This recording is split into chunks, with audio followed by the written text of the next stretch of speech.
కనక పుట్లమ్మ గారిని, ఎక్కడున్నావు తల్లి? మంగళగిరి శాసనసభ్యురాలు, అదిగో తల్లి అక్కడుంది. తల్లిని నేను ఇంట్లో పిలిపించుకుని ఈ మీటింగ్ వచ్చే ముందల నిన్న కలుస్తాం జరిగింది. వాళ్ళ కుటుంబం స్టోరీ అంటే నిజంగానే నేను చాలా ఇన్స్పైర్ అయ్యా.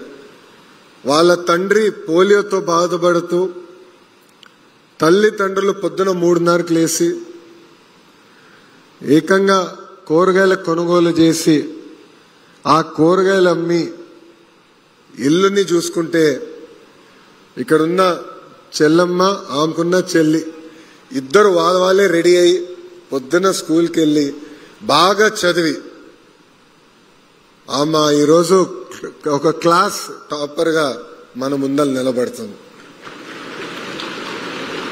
ఇట్లా మీ అందరి సక్సెస్ లో తల్లిదండ్రుల కృషి చాలా ఉంది, వాళ్ళ కష్టం చాలా ఉంది.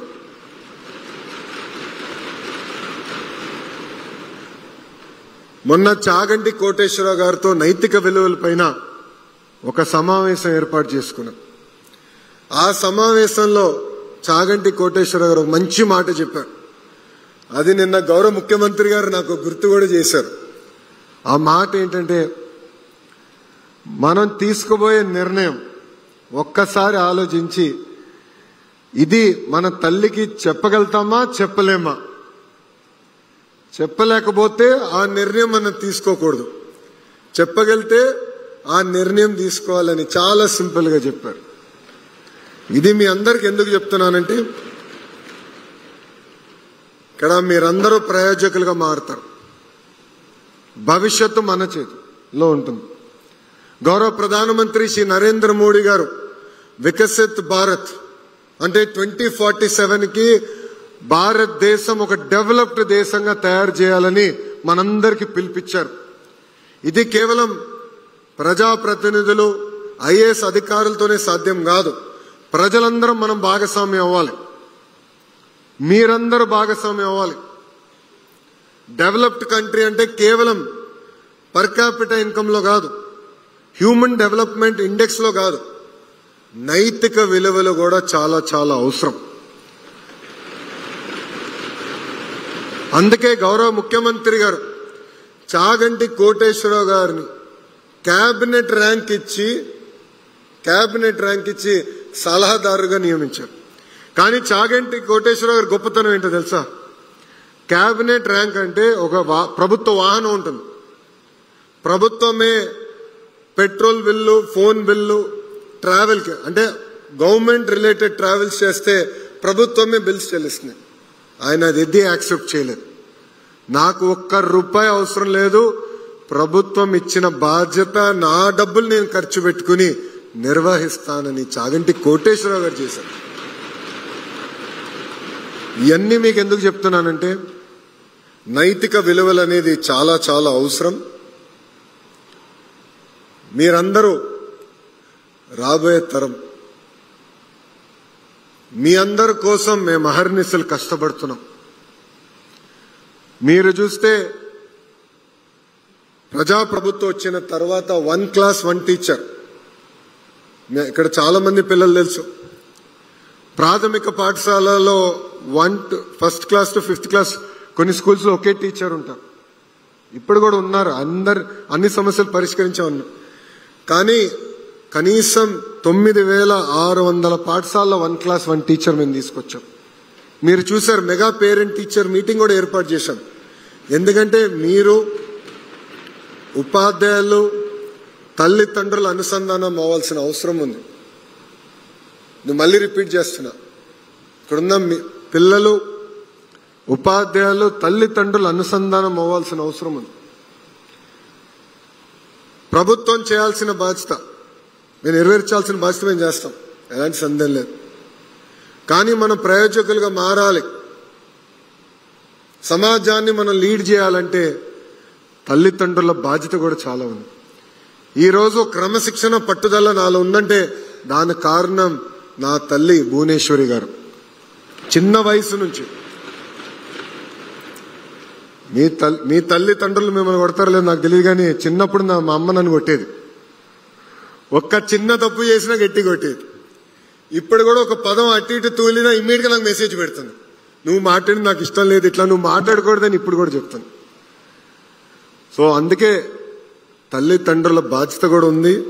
అందరినీ మేము అనుసంధానం చేశాం.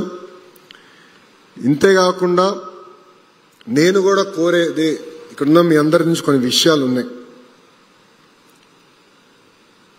తెలుగు వాడక భాషల్లో కొన్ని పదాలు ఉంటాయి, దాంట్లో మహిళల్ని కించపరిచే విధంగా వాడే పదాలు కొన్ని ఉంటాయి. గాజులు తొడుక్కున్నావా, చీర కట్టుకున్నావా, అమ్మాయిలాగా ఏడవద్దు, అమ్మాయిలాగా వ్యవహరించదని. దీనికి ఫుల్ స్టాప్ పెట్టాల్సిన బాధ్యత ఇక్కడున్న యువకులందరిపైన ఉంది, మీ పైన ఉంది. ఇంట్లో ఎవరినది వాడితే మీరు వాడద్దు, మా మంత్రి గారు చెప్పారు అని చెప్పాల్సిన బాధ్యత మీ పైన ఉంది. వికసిత్ భారత్ మనం సాధించాలంటే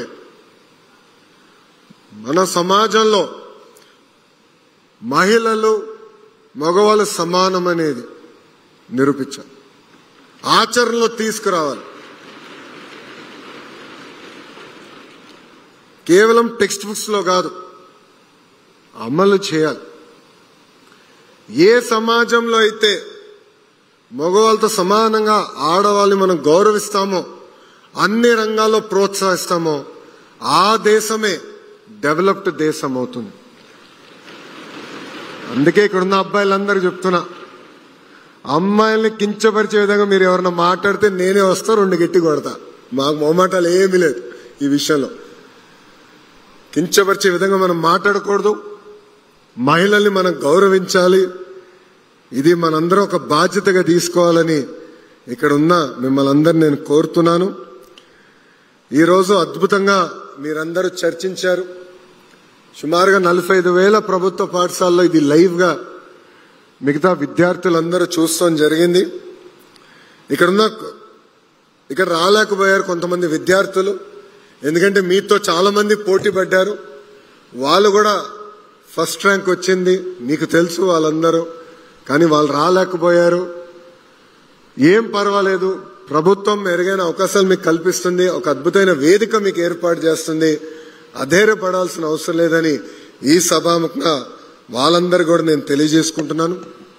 ఇక్కడున్న పిల్లలందరినీ నేను ఒక విషయం కోరాలనుకుంటున్నా. ఎప్పుడైతే మీరు మాట్లాడాలనుకుంటారో క్లారిటీతో మాట్లాడండి, భయం అవసరం లేదు. మీ మనసులో ఒక ప్రశ్న ఉంది, ఆ ప్రశ్నకి సమాధానం రావాలనుకుంటే 1 కాదు 10 కాదు 100 సార్లు అడగాల్సిన బాధ్యత మీ పైన ఉంది. చర్చిద్దాం, కానీ చర్చ అనేది ఫ్యాక్ట్స్ తో చర్చ జరగాలి, ఫ్రస్ట్రేషన్ తో కాదు. అంతేకాకుండా ఎవరైనా అభిప్రాయం మనకు నచ్చకపోతే ఒక రెస్పెక్ట్ తో డిసగ్రీ చేయాలి. Please subscribe to Leo news for more videos.